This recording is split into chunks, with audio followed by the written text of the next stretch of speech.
May isang tao sa silid na humihinga ng malalim. Ang pagsasanay sa ibang katawan ay hindi masama dahil nasa magandang kondisyon siya, malakas ang mga kalamnan, may lakas, kakayahang mag-inat, at tibay. Pinapanatili niya ang balanse sa lahat ng bagay. Hinawakan ng bida ang buong katawan gamit ang kanyang mga daliri upang mapalaya mula kay John at ang kanyang grupo, upang burahin sila sa ibabaw ng mundo. Nang inag ang mga daliri ng bida. Nasa mesa ang kanyang litrato, at nakahiga siya sa sahig, humihinga ng malalim, ang buong katawan niya ay tensyonado. Damaloy ang pawis sa kanyang mukha. Ipinagpatuloy niya, sinasabing kailangan niya ng mas maraming oras. Tinanong ni Emily na may ngiti kung may ekstrang minuto siya at tinawag siyang nakatatandang patrolman. Tiningnan niya ang babae ng may pagkainis. Tinanong ng boses kung ano ang nangyari. Nakaupo ang bida sa isang bangko at nakatingin sa mga tao. Sabi niya na sila iyon. Tinanong niya ng may pagkainis kung gusto nilang ma-promote. Masayang sumagot ang mga tao na gusto nila. Tinanong ng bida kung bakit siya ang nilalapitan nila. Nagsimulang mautal ang mga tao, at ipinaliwanag nilang siya ang boss. Tinakpan ni Mike ang bibig ng babae at sinabing hindi, kakapromote lang niya kamakailan. Masaya namang idinagdag ni James na totoo iyon. Sinabi ni Mike na kung kailangan niya ng tulong, maaari siyang tumawag anumang oras. Sinabi ni James na magtatrabaho sila ng husto. Tahimik na tiningnan sila ng bida. Tinanong niya kung bakit kailangan niya ang kanilang tulong. Muling nagtanong ang mga tao ng naguguluhan. Ipinatong ni Emily ang kamay sa kanyang dibdib at sinabing lagi silang nasa panig niya. Hindi ba niya naalala? Tumango ang lalaki at sinabing wala talaga siyang natatandaan dahil sa pagkawala ng alaala. Sinabi ng babae na ganoon nga. Kumunot ang noo niya at nagpatuloy, sinasabing magkasama silang nagtitiis ng mga parusa, binisita siya sa ospital, at ginawa ang lahat para sa kanya. Umubo si James at sinabing totoo iyon. Nilapitan ng lalaki ang balikat ng bida, ngumiti at nagtanong kung hindi ba sila magkaibigan. Nanlaki ang mata ng bida. Tinanong niya ulit tungkol sa pagiging magkaibigan. Malakas ang ulan sa labas. May isang lalaki sa ilalim ng payong. May nagtanong kung sino siya. Lumingon ang lalaki. Tinanong ng boses kung sino ang pumipili ng sariling biktima. Kumunot ang noo ng bida. Sinabi ng lalaki na kalokohan iyon. Sabay-sabay na nagtanong ang mga nakamaskara kung bakit siya ang itinuturing na pinakamahusay sa kanila. Nanlaki ang mata nila at sinabing ayaw nilang makita siya. Tumayo ang bida ng tahimik. May nagsabi ng pangalan ni John. Tumabi ang babae sa mga lalaking may maskarang hugis ibon at sinabing mahal lang niya ang kanyang nakababatang kapatid na si December. Inilagay niya ang kamay sa kanyang maskara at sinabing halos mabulunan siya sa inggit. Tinitigan siya ng bida ng tahimik. Tinanggal ni Bella ang maskara niya at nagtanong kung bakit hindi niya lang tuluyang tinanggal ang bata. Tinitigan sila ng bida at sinabing sila ay magkaibigan. Sumagot ang babae na, oo, magkaibigan. Tumango si Emily. Nagulat na sumigaw si Charlie na ang pagiging magkaibigan ay wala. Dapat munang ma-promote sila. Saan ba nila nakita na tinawag ng karaniwang patrolman ang isang corporal na may 2 bituin bilang kaibigan? Galit na sumigaw ang babae na makasarili siyang tanga at kalimutan na ang kanyang posisyon, saka inalok na maglaban. Sumagot si Charlie na oo, ito ay isang pag-aaklas. May sumigaw kung ano ang ginagawa nila roon. Pinalo ni Emily ang bida. Lahat ay lumingon sa may nagsabi na siya ang boss. Galit na nagtanong si Chuck kung ano ang ginagawa nila roon. Ipinatong nila ang kamay sa kanilang ulo at bumati ng mabuti sa kanya. Tinanong ni Chuck kung tapos na sila sa kanilang ginagawa. Sinabi nila na nagpapahinga lang sila saglit. Galit na sumagot ang lalaki na tapusin muna nila bago magpahinga. Tumingin siya sa kanila at sinabing ayaw niya sa kanila at nawala silang kwenta, mga hanggal. Lumapit siya at nagpatuloy, ngunit ngumiti siya at sinabing maliban kay Charlie. Ipinatong niya ang kamay sa balikat ni Charlie at masayang nagpatuloy, o siya ang bituin ng aming departamento. Swerte ka, nasaktan ka ba? Sumagot si Charlie na medyo masakit ang balikat niya. Sinabi ni Chuck na huwag siyang magpakasobra sa trabaho.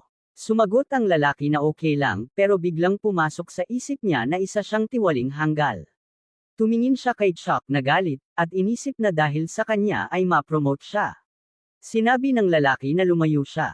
Tumingin si Charlie sa babae at inisip, ano kaya ang ginagawa ng mga walang kwentang tao ngayon? Galit na sinabi ni Dave na si Charlie ay walang kwenta.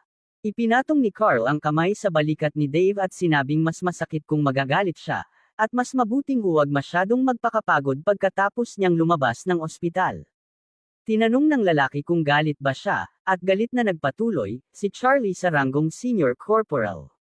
Para namang kalokohan iyon. Lahat ito ay sinasadya. Sumagot si Carl na nitong mga nakaraang araw, umiikot ang lahat sa departamento tungkol sa hanggal na iyon. Sumimangot si Dave at sinabing hindi siya maniniwala hanggat hindi niya ito nakikita mismo. Sumagot ang lalaki na totoo iyon. May hawak na bag ang babae at nagpaumanhin. Tinanong niya kung pwedeng sabihin nila ang daan. Lumingon ang mga lalaki. Sumagot si Dave na hindi rin nila alam. Tingnan na lang niya sa telepono. Tinawag ni Carl si Dave nang may gulat, at pareho silang tumingin sa babae nang nakabigla. Ang mga tinapay ay nasa bag niya. Inaayos niya ang buhok niya at sinabi na lobot na ang cellphone niya. Sumagot ang lalaki na, ganun ba? Sinabi ni Carl sa lalaki na huwag masyadong magpakabahala, kundi babalik siya sa ospital. Tinanong ng babae kung pwede ba siyang tulungan. Sinikipan nila ng mata ang tingin at tumingin sa kanya. Sumagot si Dave na syempre, saan ka pupunta? Nag-alangan ang babae at sinabi na hinahanap niya ang daan papunta sa Elsen Department. Nagulat ang lalaki at sumagot na doon sila galing. Idinagdag ni Carl na pwede silang magkasabay. Masayang sinabi ng babae na totoo ba iyon, napakagandang balita, at inaya silang umalis na. Pagkatapos ay masiglang tinanong kung kilala nila si Charlie. Tumingin sila sa kanya nang nagtataka. Sumagot si Carl na oo, kilala nila siya, at siya ang pumapalit sa kanila. Tinanong ni Dave kung ano ang kailangan niya kay Charlie. Yumuko ang babae at sinabing may kailangan siyang ibigay sa kanya, at kung mawawala iyon, magagalit siya ng husto. Ngumiti si Carl at sinabing naisip na nila na magkasintahan sila. Idinagdag ni Dave na halos magbago ang isip nila tungkol sa pagtulong sa kanya. Inilabas ng babae ang kamay sa bag at sinabing ito ay pasasalamat. Iniabot niya ang tinapay at sinabing pwede nilang kainin ang mga tinapay kung magugutom sila sa daan. Iniabot niya ang tinapay sa mga lalaki. Ang babae, na ang pangalan ay Bella, ayon sa nakolektang datos noong Desyembre, ay responsable sa lahat ng krimen sa pananalapi sa China. Sangkot sila sa droga. Ang mga drogang ito ay hinati-hati batay sa lakas, kaya tinatawag silang Buddhist tears. Binaliktad ng lalaki ang pahina at sinabing mas tiyak iyon dahil takot ang mga kriminal sa parusa ni John. Ginagamit ang mga droga sa pinakamataas na antas ng Hua clan. Napatingin ang lahat sa isang tao. Ang babae ay kumakain ng tinapay, ang dalawang lalaki ay nakahiga sa lupa na nakanganga, samantala ang babae ay patuloy sa pagkain ng tinapay habang ang bida ay nakatingin sa kanya ng may pagtataka. Sinabi ng lalaki na siya ay isang hanggal, sabay sabi ni Charlie ng parehong bagay. Itinuro siya ng babae at ngumiti, sabay sabing natagpuan na niya ito. Ngumiti si Bella sa bida. Tinanong ni Emily ang babae kung may nawala ba sa kanya at kung ano ang maitutulong nila sa kanya. Sinabi ng babae, mga dahon ng paloonya. Nagulat ulit ang babae at muling nagtanong. Sinabi ni Bella, mga bulaklak ng paloonya na nakabalot sa mga dahon. Sinabi ni James, sandali lang, i-check ko. Tinanong ni Emily kung nakatanggap na ba sila ng ganoon dati. Sinabi ni Bella na hindi, sabay turo at sinabing hindi na kailangang tingnan dahil kasama nila ang opisyal. Nagtaka ang bida at pinaikit ang kanyang mga mata. Tinanong ni Emily kung ano ang ibig sabihin nito. Naisip ng bida na hindi pa rin nagbago ang babae at iniisip niya kung ano ang tumatakbo sa isip nito. Sinabi ni Bella na ibalik ito dahil wala na sa saklaw ang backup. Napagtanto niya na hindi makapasok ang mga tawag dahil sa mga jammer. Inisip ni Charlie na hindi gumagana ang mga security camera. Tinanong ng babae kung bakit hindi siya sumasagot. Tiningnan siya ni Bella sa mata, at tumingin din ang bida, at doon nagsimula ang lahat. May lalaking may hawak ng pamalo. May tumatakbo papunta sa kanya na may dala ding isang pamalo. Mahigpit na hawak ng tao ang pamalo habang papalapit ang paghampas sa mukha ng bida. Tumugon ang lalaki, at napangiwi ang tao sa sakit. Nahulog ang pamalo sa lupa. Hingal na hingal ang taong nakahiga. Itinutok ng lalaki ang pamalo dito. Tinanong siya ni John kung ano ang palagay niya. Ngumiti ang tao at sinabing wala pa siyang natatagpo ang karapat-dapat. Tumingin ang bida sa lupa at sumagot, wala. May mga katawan na nakakalat sa paligid. Sumagot si John, akala ko rin, at pumalakpak. May paparating sa kanila. Narinig ang isang boses, ipadala silang lahat sa langit, lumaki ang mga mata ng babae sa takot. Sumimangot ang mga bantay. Nagpatuloy si John, makikita nila si Buddha. Nabigla ang bida at sinabi, kung tuturuan sila makakaya din nilang makipaglaban, napakunot ng noo si John. Nagpatuloy siya, sinabi ko nang supilan mo ang awa. Tahimik siyang tiningnan ng bida. May mga sigaw na narinig sa paligid. Pumikit ang lalaki. May sumigaw, Ginoong Buddha, sir. Nagpatuloy ang boses, kaya ko pa. Nakatusok ang pamalo sa lupa. Umupo ang babae at sinabing kaya pa niyang lumaban.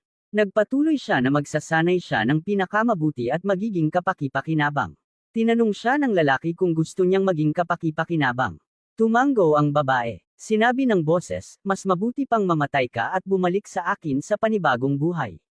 Iniabot niya ang kamay sa babae. Humagulgol ang babae, Master.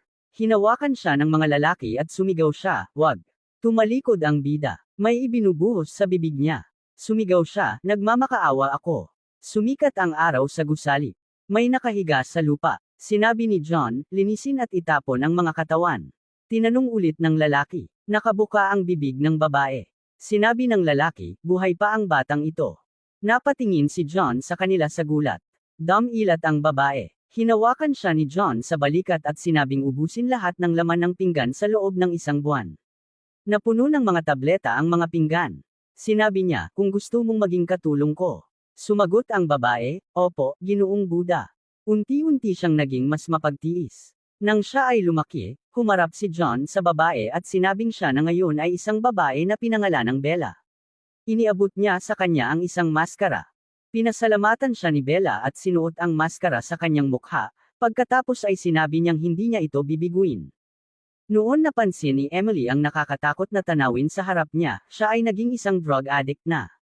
Hinawakan ng babae ang opisyal at tinanong kung naririnig siya nito, ngunit tumanggi itong sumagot. Nagsimula siyang maglakad ng pasulong at sinabing may mga bagay na papalapit. Sinabi niya ang tungkol sa kanyang, ngunit inutusan siyang sumagot habang nanginginig. Tumakbo ang iba't ibang kaisipan sa kanyang isipan, iniisip niyang masyadong maraming mga matang nakatingin sa paligid. Sinabi ng lalaki na ang babae ay hanggal. Masayang sinabi ni Bella na sa wakas nagsalita siya. Sinabi ni Charlie na sa bahay niya sila mag-usap, at tinanong kung gusto niyang maging bisita niya. Habang nag-iisip si Charlie kung may lalabas niya ito, papatayin niya siya. Tumingin si Bella sa kanya na may baliw na tingin. Umakyat ang lalaki sa mesa at sinabing sumama siya. Sinabi ni James na hindi iyon pinapayagan. Tinawag siyang sinungaling ni Bella at sinabi na ang kanyang kapatid ay hindi kailanman magtatago ng droga sa kanyang bahay. Muling tinanong ni James tungkol sa droga. Si Mike ay nagulat na nakatingin sa unahan. Tinanong ni Bella kung iniisip niyang maloloko siya. Kinuha ng babae ang mga droga mula sa bag. Ang mga nakakalaso na sangkap ay nakita sa mga mata ng lalaki. Itinapon niya ito sa mukha ng mga pulis. Lumabas ang mga ugat sa kanilang mga mukha. Si Mike ay nakanganga sa gulat. Nabigla si Emily sa papel na hawak niya. Lumingon si Charlie upang tingnan ang mga ito. Tinawag ng babae ang bida. Ang mga taong may mga ulong ibon ay nagdidikit ng droga sa mga mukha ng ibang mga empleyado. Ang kanilang mga mukha ay natakpan ng kakaibang mga sugat. Ngumiti si Bella at sinabi na hindi niya hahayaan silang mamatay at kung hindi siya makikipagtulungan, mamamatay sila. Sinabi niyang kung sasabihin ni Charlie kung nasaan ang kanyang droga, maliligtas ang lahat. May baliw na liwanag sa kanyang mga mata. Tumalon ang bida sa kanya at umiwas. Tumitig siya sa babae. Punit ang damit nito. Nagulat ang babae. May hawak ang bida sa kanyang kamay at sinabing mga plug ito. Dinurog niya ito at sinabing nawala na ito. Nanlaki ang mga mata ng babae at sinabing ito ang kanyang damit. Tumawag siya ng backup at sinabing may paparating na tulong. May hawak siyang baton at sinabing walang tao sa paligid. Sinabi niyang perpekto ang mga kondisyon para sa pagpatay. Ngumiti si Bella at nagtanong kung ano ang sinasabi niya. Ngumiti rin si Charlie at sinabing maiintindihan niya ito kapag binugbog niya ito. Tinanong niya kung paano nila sisimulan ang laban. Sinabi niyang sana maalala niya ang mga dating araw. Tumahimik si Bella at biglang ngumiti, tinakpan ang bibig niya ng kamay. Pagkatapos ay ngumiti siya at sinabing gumagamit ng masamang pananalita si Charlie laban sa isang babae. Hinawakan niya ang kanyang damit at sinabing punit ito. Tiningnan niya si Charlie at sinubukang magsalita, ngunit si Charlie ay bigla siyang nilapitan at hinampas. Umiwas si Bella sa suntok ngunit agad siyang tinamaan ni Charlie sa tuhod na hindi niya inaasahan. Pinigil niya ito gamit ang kanyang kamay at umatras. Ngumingiti si Bella habang hawak ang kanyang ulo, ang kanyang kamay ay puno ng dugo. Galit na galit si Bella at iniisip kung gusto ba talagang mamatay ni Charlie. Ngumiti si Charlie at sinabing pangit pa rin siya kapag galit. Biglang yumuko si Bella at ngumiti. Dinilaan niya ang kanyang daliri at sinabing nagulat siya. Tinanong niya rin ang tungkol sa pagiging hindi lang basta pulis ni Charlie. Sinabi ni Charlie sa kanya na huwag itago ang kanyang galit. Tiningnan siya ng babae ng mabuti at nagtanong kung saan siya nanggaling. Akala niya galing siya sa isang espesyal na unit. Ngumiti si Charlie at tinanong siya kung saan niya akala siya nanggaling. Bigla, nagsimulang maglabas ng papel ang babae. Hinugot niya ang isang pulang papel at itinaas ito sa harap niya, pagkatapos ay inilapit ito sa kanyang leeg at sinabing wala siyang pakialam sa dating trabaho ni Charlie. Tiningnan siya ni Charlie nang may pagkadismaya at sinabing nasusuklam siya. Biglang nagsimulang sumigaw ang babae. Ngumiti si Bella ng tuso at biglang nagbago ang ekspresyon ng kanyang mukha. Sinabi ni Bella na naniniwala siyang makakahanap si Charlie ng angkop na posisyon para sa sarili niya sa impyerno. Tiningnan siya ni Charlie ng tahimik. Agad na kumilos ang babae at mabilis na tumakbo papalapit sa kanya. Tinamaan siya ni Charlie ng stick sa mukha at tinanong kung talagang iniisip niya na sapat ang isang benda. Bumagsak si Bella sa lupa. Tinanong siya ni Charlie kung hindi pa rin niya naiintindihan ang sarili niya. Sinabi rin niya na kailangan niya ng hindi bababa sa 10 benda. Muling tinamaan ni Charlie si Bella ng maraming beses at sinabing kung hindi siya tatagal sa laban. Nagngalit si Bella, nagalit at sumigaw kay Charlie. Tinitigan niya ito at tinawag ng kung ano-ano. Tinanong niya kung paano siya naglakas loob. Pumikit si Charlie at sinabing hindi pa rin siya nagbabago. Nagulat si Bella sa sinabi ni Charlie, na umaasa pa rin siya sa droga at hindi sapat ang atensyon niya sa pagsasanay. Naghandang lumaban si Charlie at sinabing maaari na lang siyang magpasalamat sa kanya dahil dito.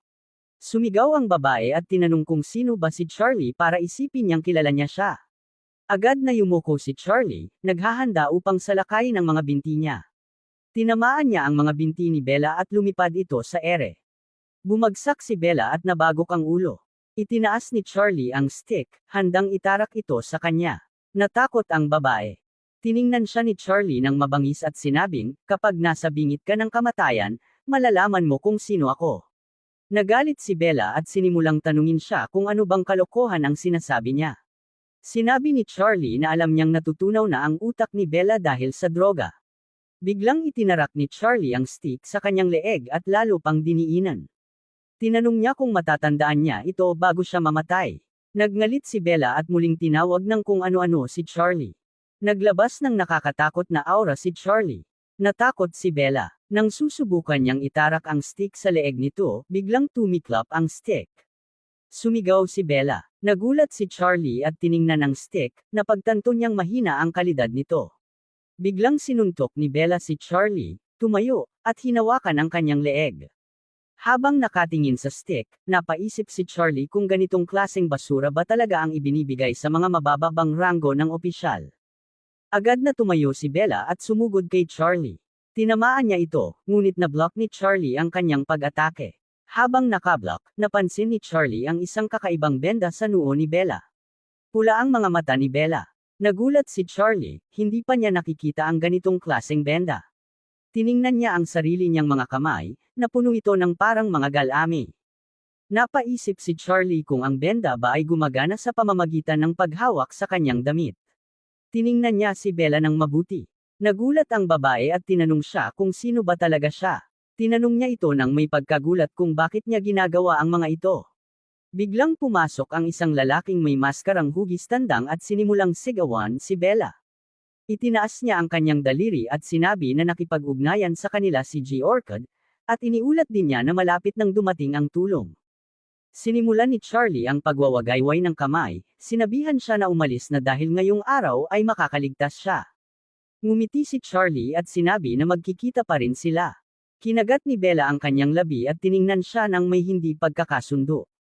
Agad na lumingon si Bella at nagsimula magbigay ng mga utos.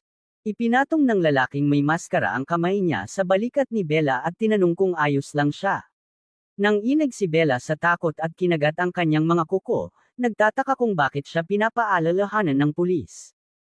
Pagkaraan ng ilang sandali, maraming mga sasakyan ng pulis at ambulansya ang dumating malapit sa istasyon.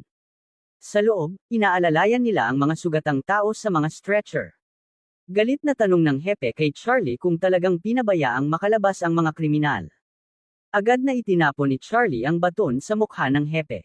Itinuro siya nito nang may hindi pagkakasundo at sinabi na hindi sana nangyari ito kung binigyan siya ng tamang kagamitan. Tinanong din niya kung normal ba na mabali ang baton sa kaunting pagdiin. Sinabi naman ng hepe nang may hindi pagkakasundo na hindi naman talaga matibay ang mga iyon dahil hindi iyon ginagamit sa ganung paraan. Dalawang pulis ang nanunood mula sa gilid at nagulat na hindi ito itinuturing na paghihimagsik laban sa awtoridad. Agad na ipinakita ni Charlie ang kanyang mga kamay at sinabi na hindi niya nararamdaman ang mga iyon. Nagtaka ang senior general at agad na nagwasiwas ng kamay at nagsimulang tumawag ng doktor. Tiningnan ni Charlie ang kanyang mga kamay at naisip na hindi tiyak ang magiging kinalabasan at buti na lang at natatakot si Bella. Naalala ni Charlie ang patch na iyon at nag-isip kung talagang epektibo ito kapag nakipag-ugnay sa damit. Tiningnan ng doktor ang mga kamay ni Charlie at nagulat, nagtataka kung ano iyon. Si Charlie naman ay nag-iisip tungkol sa bagong stimulant at biglang pumasok sa kanyang isipan ang imahe ni Bella, at inisip niyang malapit na itong maging isang walking drug. Inaasahan ni Charlie na magiging maayos ang lahat ngunit mukhang hindi magiging madali. Lumapit si Charlie sa general at tinanong kung maaari siyang humingi ng isang pabor. Tinanong ng general kung ano iyon. Pagkaraan ng ilang sandali, ang eksena ay lumipat sa bahay ni Charlie. Tahimik ang paligid, pati na ang pasilyo. Nakatayo si Charlie sa pintuan ng kanyang apartment. Binuksan niya ang pinto pero dalawang lalaki na nasasakupan ni Bella ang naghihintay na sa kanya. Agad silang sumugod kay Charlie. Yumuko sila at sinabi kung paano mahuhuli si Charlie. Isa sa kanila ang nagsabi na ginamit nila ang isang stimulant na nagdudulot ng mga halusinasyon at kamatayan.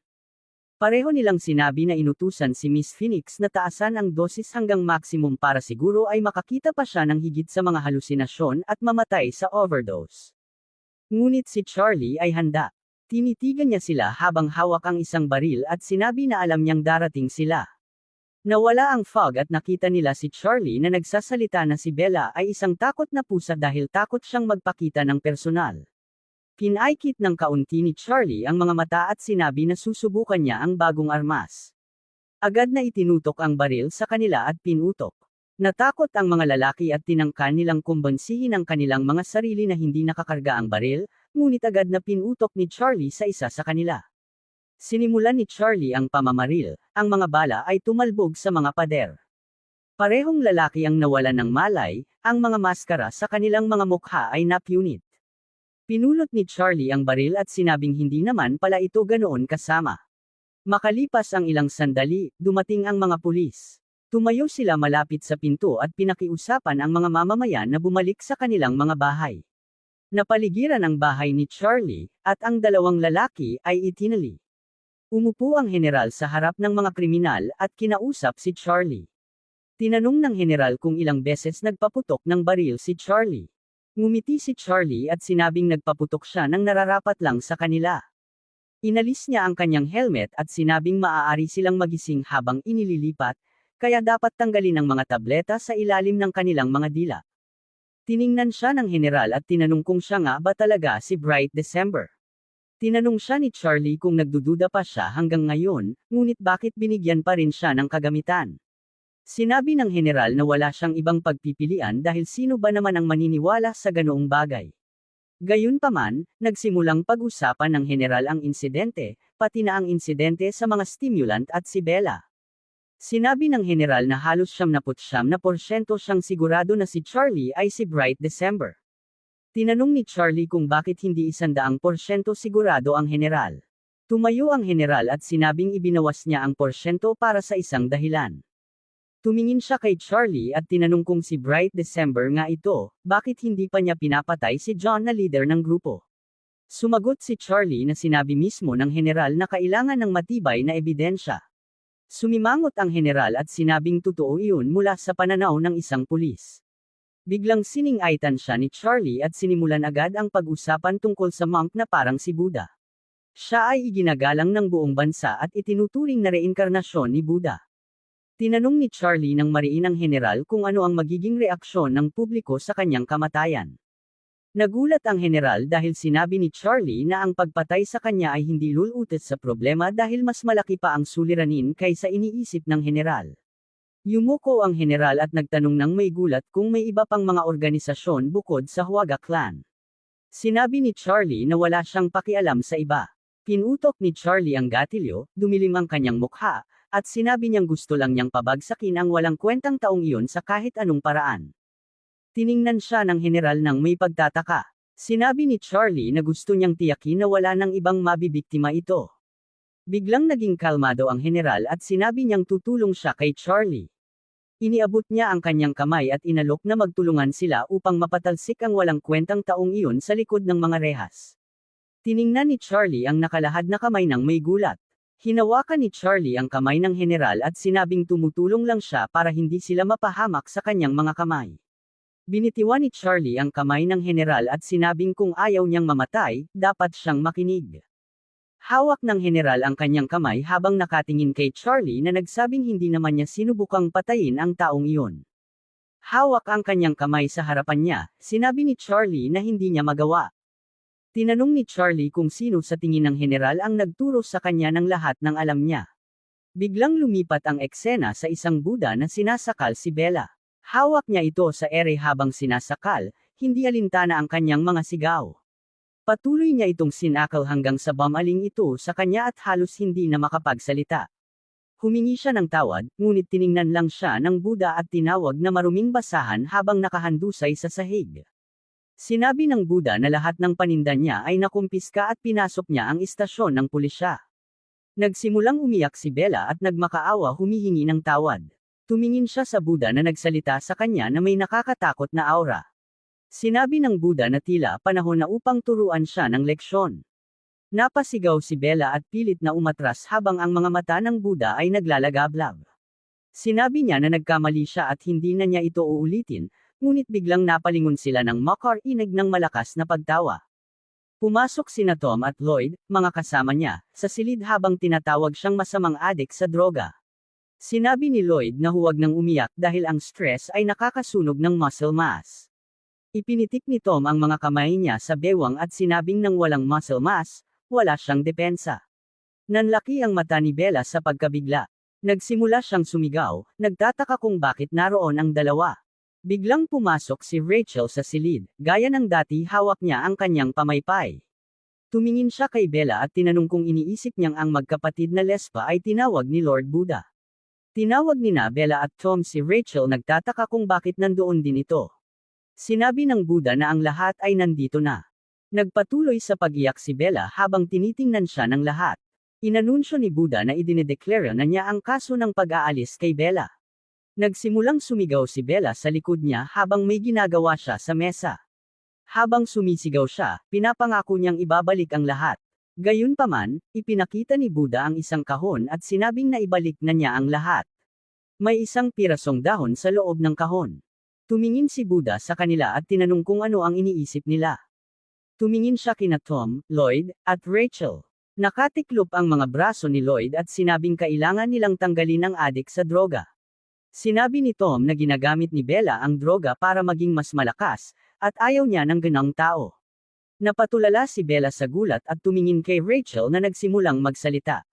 Sinabi ni Rachel na naging malapit sila sa paglipas ng mga taon ngunit kailangan nilang maging pinakamahusay upang mabuhay sa malamig at malupit na mundo. Nakaluhod si Bella, nakayuko, at nanginginig. Itinaas niya ang ulo niya at sumigaw, umiiyak na napakalupit nila. Tumahimik silang lahat at tinitingnan si Bella na nagsisigaw na gusto lang nila siyang tanggalin. Sinabi pa niyang dinala ni Buddha ang mga ito para sadyain siyang puntiryahin.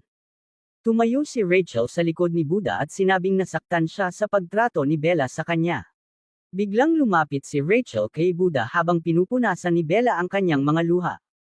Pinanood niyang maigi si Rachel na yumuko at may inabot kay Buddha.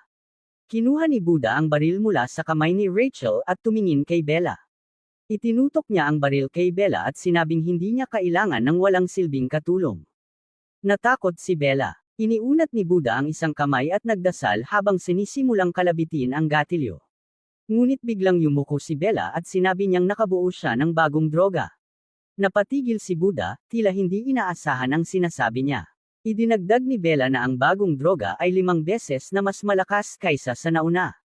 Nakayuko, sinabi niyang siya mismo ang bumuo nito kaya halos imposible silang mahuli sa pagsusuri. Napatingin ang magkasama na Lespa at si Rachel sa kanya, nagulat. Tinanong ni Buda kung ilang kilo iyon. Sinagot ni Bella na may humigit kumulang 10 kilo. Tinanong ni Buda ang tungkol sa delivery. Sinimulan ng babae ang pagpapaliwanag kung paano niya sinuri at ikinonekta ang lahat ng ruta, pati ang mga red light districts ng Korea, Japan, China, at iba pang mga bansa sa Timog Silangang Asya. Itinaas ni Bella ang kanyang ulo at nakiusap na bigyan siya ng 6 na buwan pa. Sinubukan niyang kumbansihin siya na magiging kapaki-pakinabang pa rin siya sa kanya. Lumingon si Buda at sinabi na bibigyan lamang niya ito ng 1 buwan dahil marami na sa kanyang nawala dahil sa mga panloloko ni Bella. Nakayuko pa rin si Bella ngunit mula sa ibang anggulo. Ngumiti si Bella dahil sinabi nito na patunayan niyang karapat-dapat siyang mabuhay, kaya bibigyan siya ng 1 buwan. Samantala, nakaupo si Emily sa kama ng ospital at umuungol. Nakita ito ni Charlie at tinanong kung ano ang problema sa kanya. May isang lalaki na nagsabi na bumabalik na siya sa kanyang ulirat at ayon sa mga doktor, siya ay nasa impluwensya ng droga. Itinuro ni Charlie ang daliri niya sa kanya at tinanong ang lalaking nasa tabi niya kung ano ang sinasabi ni Emily. Sinabi ng lalaki na nagtatanong si Emily kung pwede niyang panasan ang kanyang laway. Sinimula ni Charlie panasan ang laway ni Emily, habang ang lalaking nasa tabi niya ay nagsabing nagulat siya na dumating si Charlie dahil sila ay magkatrabaho lang naman. Nagulat si Charlie at sinabi na binisita raw siya ng mga ito noong siya ay nasa ospital, kaya dumating din siya kahit sa ganitong kalagayan. May isa pang lalaki na lumapit kay Charlie at tinanong kung magkakaroon na naman ba siya ng espesyal na promosyon. Sumagot si Charlie na wala pa siyang naririnig tungkol dito. Kumaway si Charlie habang paalis na ng silid at sinabing huwag mainggit kundi ay magpakatatag. Pagkalabas niya, isinara niya ng malakas ang pinto. Pinanood siya ng mga lalaki habang papalayo at sinabing nagbago na si Charlie. Pagkatapos, isinara nila ang kanilang mga mata at naglabas ng isang reklamo. Ang kwento ay lumipat sa istasyon ng pulisya. Ang general na nakaupo sa upuan ay iniisip na may isang kasabwat sa istasyon. Nakaupo sa harap niya si Charlie na nagtanong ng may pagtataka. Sinabi ng general na gusto niyang suriin ang mga drug ang dinala ni Charlie kaya ipinadala niya ang mga ito para sa pagsusuri, ngunit nawala ang mga ito. Ayon sa general, may nakapagnakaw nito. Tinanong niya si Charlie kung may ideya siya kung sino ang gumawa nito. Sumagot si Charlie na wala siyang ideya at hindi niya malalaman ang lahat tungkol sa sistema ng pulisya. Tinitigan ni Charlie ang general at sinabing ang droga ang kanilang pangunahing ebidensya, kaya makakakuha siya ng mas maraming puntos kapag nahuli niya ang may kasalanan. Sinabihan ni Charlie ang general na asikasuhin ang mga internal na usapin at kumuha ng impormasyon mula sa mga tauhan ng grupo. Sumagot ang general na iniimbestigahan pa rin nila ito. Yumuko ang general sa hiya nang tanungin siya ni Charlie kung kailan magpapadala ng espesyal na grupo para imbestigahan ang Huaga Clan. Pumikit ang general at sinabing patay na silang lahat, wala nang natira. Tinitigan siya ni Charlie nang may pagtataka at katahimikan, pagkatapos ay biglang hinawakan niya ang general at tinaas ang kanyang kamay, tinanong kung paano siya nagkaroon ng lakas ng loob na magsinungaling. Sa takot, nagsimulang sumigaw ang general na hindi niya pinagkakatiwalaan si Charlie. Itinutok ni Charlie ang kamao niya sa pisngi ng general at sinabing huwag gumalaw, kundi ay masasaktan ito. Tumayo si Charlie sa mesa at hinayla ang kurbata ng general. Nagtanong ang general kung bakit hindi bumuo si Charlie ng bagong grupo. Ipinaalala ni Charlie na sinabi ng general na kailangan ng kahit isang mago para makabuo ng sariling grupo. Nagsimulang sumigaw ang general na may 2 siyang bituin, kaya walang tatutol. Ngunit itinuro ni Charlie ang sarili niya at sinabing tumututol siya dahil gusto niyang magtrabaho ng mag-isa. Nanginginig at pawisan ang general habang sinasabi niyang si Charlie rin ang nagsabing kailangan niya ng grupo. Sumagot si Charlie na nagkakamali siya, dahil hindi iyon ang ibig niyang sabihin. Tinapik ng general ang kanyang kamay at sinabing mas madali ang may grupo dahil mas maraming pondo at accountability.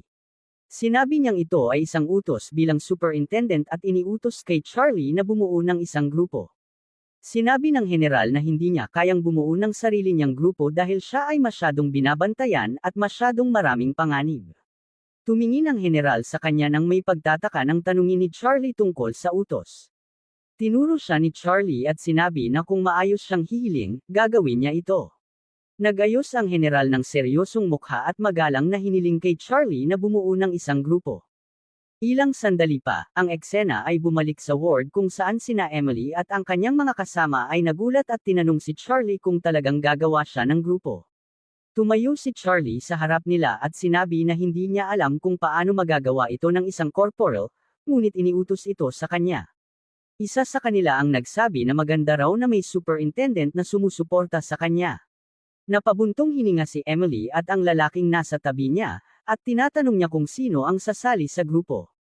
Nilagay ni Charlie ang kanyang mga kamay sa kanyang mga bulsa at sinabing sila, syempre.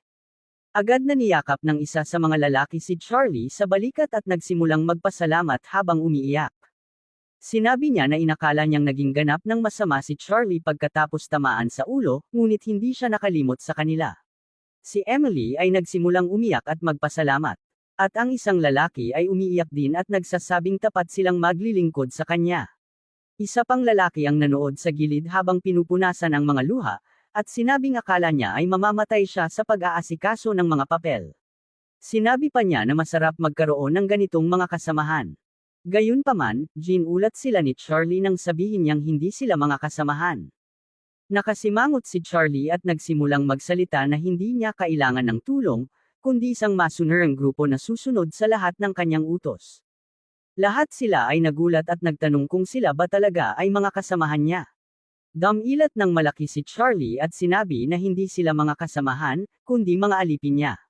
Nagulat ang tatlo sa sinabi ni Charlie na sila ay mga taong mamamatay kapag iniutos niya at mabubuhay hanggat pinapayagan niya. Tumingin sa kanila si Charlie nang may baliw na ekspresyon at sinabi na kung naintindihan na nila ang lahat, maaari na nilang simulan siyang tawaging Master.